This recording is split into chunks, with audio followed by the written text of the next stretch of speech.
2019년부터 한번 보시면 2020년 7.5%, 2021년 6.4%. 이때 높았던 이유는 코로나 당시에 제로금리, 넘치는 유동성, 그리고 정부 지원금 때문에 오히려 창업이 늘었고요. 하지만 이제는 점점 2021년 5.1%, 2023년 2.8%, 2024년 2%, 그리고 2025년 1.7%로 계속 줄어들고 있습니다.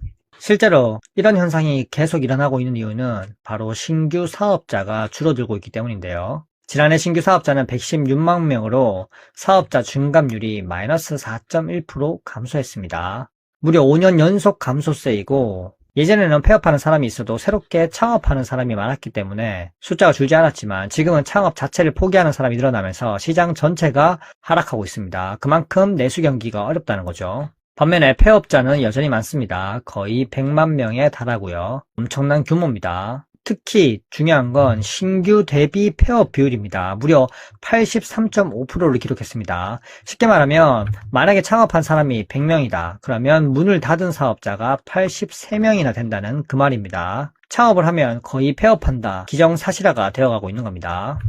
그리고 이번 통계에서 가장 충격적이었던 부분은 바로 5년 이상 버티다 폐업한 사업자가 31만 명으로 통계 확인이 가능한 2005년, 약 20년 전이죠. 그 이후의 최다입니다. 전체 폐업자 중에서 비중은 32.5%로 문을 닫은 사업자가 3명 중에 1명입니다. 그래서 내 주변에 퇴직하고 가게를 차린다. 그러면 3명 중에 1명은 다 폐업하고 있다는 겁니다.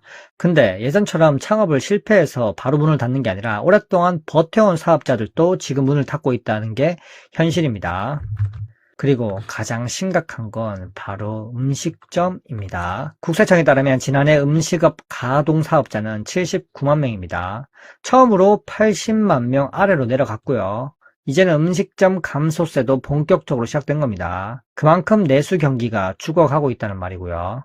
그리고 음식점 창업도 크게 줄었습니다. 신규 음식점 창업이 13.6% 감소했고요. 전년 대비입니다. 반면에 폐업은 14만 건으로 오히려 늘었습니다. 창업과 폐업의 순 감소 비율을 보면 무려 1만 건 이상이 순 감소세로 지속됐고요. 이제는 내수 경기가 정말 어려우니 음식점 시장 자체가 축소되기 시작했다고 볼 수 있습니다.